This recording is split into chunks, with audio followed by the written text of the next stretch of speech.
Hello guys, how's it going? My name is Dalaran. I've been taking a look at Subtlety Rogues in patch 9.1 and I wanted to try this build that was kind of talked about in the early version of PTR. This build played very different talents that normally you would play for Subtlety Rogues, but the numbers did look really good. They were really high in the early sims, and that was just some testing, but finally the patch is out right now, and while we don't have all the tools to make Subtlety work in Mythic Pluses, I wanted to give it a try regardless. And I kind of wanted to showcase you guys this build and the strength behind it. Just how much damage can Subtlety do in AoE, and can this spec actually be really solid, because I don't think we've seen Subtlety in a long while, since the beginning of the expansion where there was a lot of hype behind Subtlety being the raiding spec, or even potentially an incredibly strong Mythic Plus spec. Since Shadowlands it fell off, falling behind Assassination and Outlaw. But can Subtlety rise from the ashes in this 9.1 patch? I want to show you guys the dungeons as well as the sims that I have collected. Let's first get a refresher on everything that has happened new to Subtlety Rogues in patch 9.1. The rank 2 passive of Shuriken Storm now increases Shuriken Storm's chance to critically strike the enemy by 15%. Further going to improve the consistency of Shuriken Storm applying Find Weakness to enemies, whether you're trying to do physical damage to them, single target damage, or are using finishers like Eviscerate and Black Powder, who benefit from extra shadow damage from Find Weakness. This is actually a pretty substantial buff when it comes to the AoE pressure and the consistency of the AoE damage for Subtlety. Powder itself also got buffed by 33% per common point, though the rank 2 version, the Find Weakness shadow damage benefit, has got nerfed by 10%. Shadow techniques now triggers more frequently, which means more common points that your Subtlety Rogue can get, and also better energy regeneration. Backstab and the subsequent buff to Gloomblade, since that's the talented version of that ability, also saw a 20% buff, which is a slight DPS increase for single target builds, but not really substantial with the current active builds of Subtlety, and fixed an issue with Serrated Bone Spike interaction with Shadow Blades. The biggest buffs are going to be the AoE damage of the Black Powder, and the consistency of being able to apply Find Weakness to enemies with Shuriken Storm. This makes it a little bit easier to gear your Subtlety, since you won't be as heavily reliant on crit in order to be able to get Find Weakness. It'll still be a very important stat, but stats like Mastery and Versatility, which directly buff the damage output of Subtlety in AoE, will also start to be a contributing factor. I don't think crit is going to become a death stat. I think you will have like a breakpoint for it potentially, and we'll find out what that breakpoint might be with better gear. But what I'm hoping this does is make Subtlety a little bit more consistent, because prior in 9.0 you had to stack so much crit and then go as much into versatility just to try to make Subtlety somewhat viable, and you were just hoping to fish all those Find Weakness procs. If everything procced and you hit everybody with Find Weakness, it felt fantastic. But if you didn't, you really started to fall behind, and hopefully this change will make Subtlety a bit more consistent when it comes to purely AoE situations. Now let's talk about this build that was found in the Sims pretty early into patch 9.1, and how does it pan out currently in dungeons. So this is the talent build that I've been rocking recently, and this one is the one that sims the highest for me. Technically, my sim suggests to run Weapon Master, maybe to edge out a little bit more single target damage, but pre-med is something I think you still should run. Pre-med is just so good. In most trash packs, you will open up with a Shadow Strike in order to establish Slice and Dice, and then you can go into your rotation without having to worry about Slice and Dice at all. I feel like it just smooths out your rotation without having to refresh yet another buff, because in 2 target situations, 3 target, you will be doing a lot of micromanagement with your Ruptures anyway.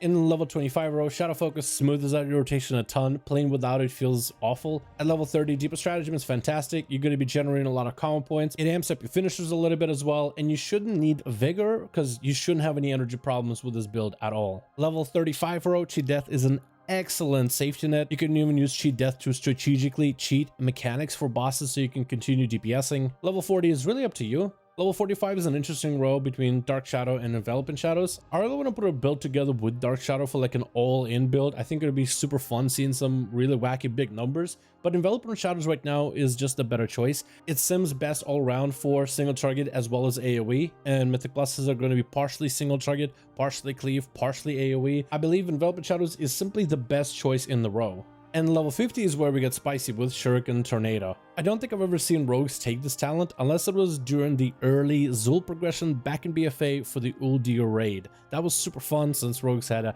very fun mechanic of funneling.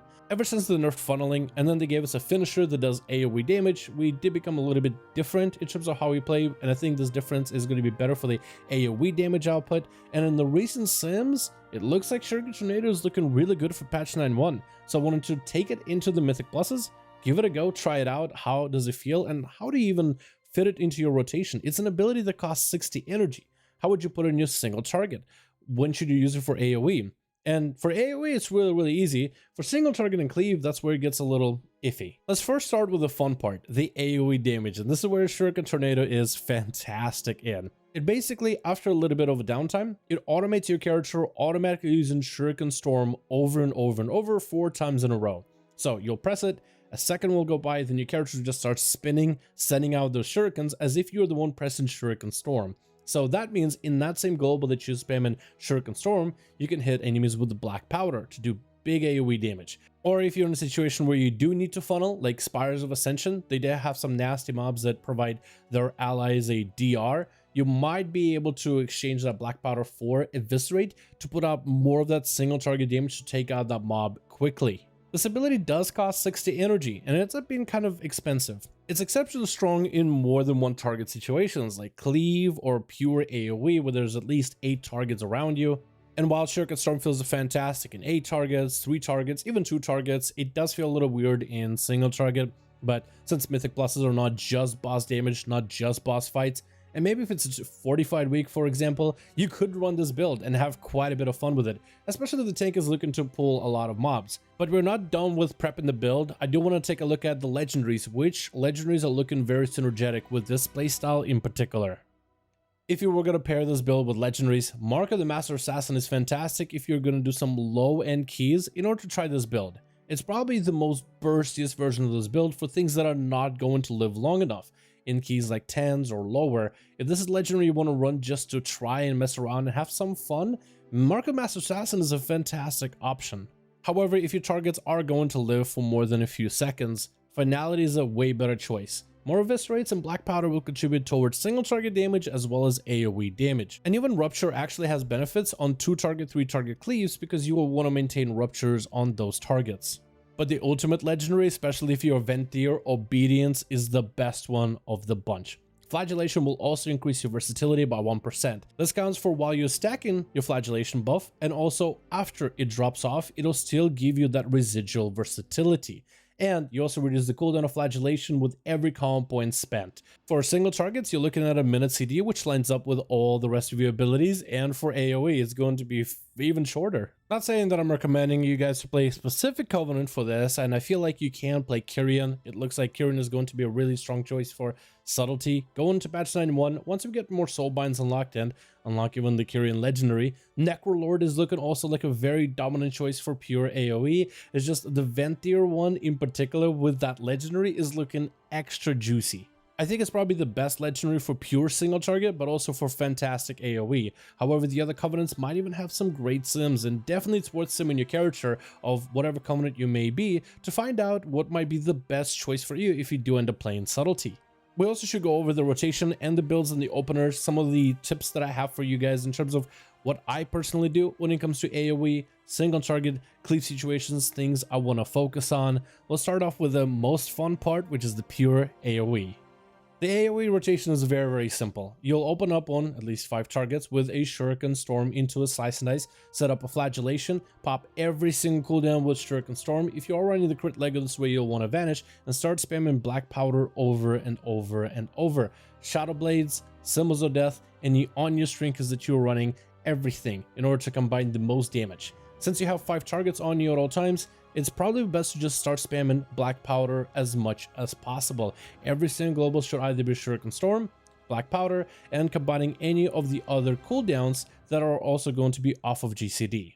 Maintain Slice and Dice at all times though. Slice and Dice is going to give you extra energy as well as common point generation, and during the AoE, this is probably the easiest portion of your rotation. You're just mostly pressing 2 buttons, Storm and Black Powder, and doing as much damage as you can during that window. Your 2 target, 3 target cleave is going to be a little bit more awkward. I suggest opening with a Shadow Strike into a Slice and Dice, setting up a Flagellation, and letting your Shuriken Storms rip. Applying Rupture to every single enemy, and then afterwards, I would use Black Powder. Black Powder is a finisher you'll want to use on 3 or more targets if you are not trying to funnel damage into one singular target. If you want to spread damage AoE, which is what you'll usually be trying to do in Mythic Pluses, it does put up more damage, so if you want more overall damage, this is what you'll want to do. But There are some situations where a certain ad must die quicker, or you, let's say, pull something into a prideful, some extra ads, or maybe in season 2 you'll pull extra ads into one of the jailer's lieutenants. You'll want to focus on a lieutenant, so this is where you'll want to switch out to eviscerate. But if you are playing on 2-target, 3-target situation, you will want to maintain ruptures on those targets. It is worth on 2-3 targets. Past that, you probably should drop rupture altogether, because then it becomes less worth. Maintain your slice and dice at all times. If it's a 3-target situation and you have dance available, it's best to press Shuriken Storm. If there's a 2-target situation and you have dance available, it's better to press Shadow Strike, but on 3 targets, continue Shuriken Storming as much as you can. There is slight awkwardness in the single target rotation because of Shuriken Tornado being so expensive, but the long and the short of it is try to keep that ability on cooldown every single time. You should be able to combine it together with Symbols of Death in order to supplement for damage. Otherwise, try to maintain Slice and Dice, try to maintain Rupture on the enemy, and use Eviscerates whenever you have full combo points. Try to line up dances together with Symbols of Death in order to gain the most value, but if you are sitting or about to cap on charges of Shadow Dance, you can press it just to get those Shadow Strikes and Eviscerates out. Outside of that, maintain Slice and Dice, maintain Rupture, and use as many Eviscerates as you can. The way Subtlety has played out for me is on AoE situations at 5 or more targets, your rotation is super ridiculously simplistic. On single targets, it's also pretty simple. There's just a little bit of that slight awkwardness and a bit more micromanagement on 2 targets, 3 targets. But if you can get past that, and if you don't hate that playstyle, then Subtlety is a perfect spec. Let's also talk about where I think the viability of Sub is. The spec will easily be able to do 15s for this season and the next season. And for some of you guys, that might be as far as you go with your keys. And if you are thinking of, oh, maybe I should play Assassination, maybe I should play Outlaw, because groups might need something extra from me, maybe that's the meta. Subtlety, Assassination, and Outlaw really bring the same toolkit. You have a Cloak of Shadows, Cheat Death, Feint, everybody brings Shroud. It doesn't matter which rogue spec you end up playing. Outlaw does technically have decent single target, and it doesn't have to sacrifice on single target or AoE depending on your talents. You can basically just run one set of talents that works for every situation. Outlaw does also bring a Gouge, which can be a great disruptor, whether it is against casters or certain melee. But depending on your group composition, you might already have those disruptions. Maybe you have a Demon Hunter with an Imprison. Maybe you're running with a Bear Druid, he can just do a Roar. Maybe you'll have Paladin constantly throwing shields out. There's different compositions that you may be able to run to add extra disruption tools to your group. I guess the best way to explain it is, my stepdad always had this saying, there's more than one way to skin a cat. I later looked it up, it means skinning catfish, but there's more than one way to overcome a problem, and depending on the class that you run in your group, you could always find ways to disrupt enemies without always having to swap to Outlaw if Subtlety is what you're interested in playing. I think Subtlety in early patch 9.1 is looking fantastic. I wonder how it's going to evolve with gear, but currently diving into some keys of sub is very, very, very fun. Especially with this build, just going for this big, massive AoE. And right now I'm trying to hold myself from just making a Finality legendary. I'm trying to save up for the Obedience legendary as a Ventio rogue, but it's really difficult because I really want to try to see just how far can you play a sub. But if you did want to see the ceiling of Subtlety rogues, they are able to get invited into 20+ keys for Mythic pluses. And something tells me that's just the beginning, because I think Subtlety can definitely do more. I don't really know exactly where that ceiling is going to be, but if you're someone who's interested in playing sub for patch 9.1, I actually been having a ton of fun with it. And I think if you want to play Subtlety because it's a playstyle that you're interested in, or maybe you're just tired of the RNG of Roll the Bones as Outlaw, which I think is a completely valid reason why you might be looking to play something different, something new. Or if you just want to play something new for the sake of it's new, it's different. I've never played Shuriken Tornado before. I want to give it a try. Then I think you should. This spec feels fun. It's fantastic. And I know there's quite a lot of you guys that like to play Subtlety. You want Subtlety to be the best in slot spec at least once in a blue moon. And this maybe, potentially, with some of the early sim numbers we saw at the beginning, added together with Sylvanas daggers, which we haven't even been able to sim for at all so far. I think the early look at Subtlety is looking very positive. I cannot guarantee that it's going to be best in slot by any measure, but the early version of sub feels fun to play, and hopefully we'll have the numbers to at least somewhat back up the viability of this as a PvE playstyle. Anyway, thank you guys so much for checking out this video. Do hope you guys enjoyed. Let me know what you think about Subtlety in Mythic Pluses, or what do you think the potential of it is in PvE in general. Thank you guys so much for checking out this video. Hope you guys enjoyed, and I'll see all of you in the next one.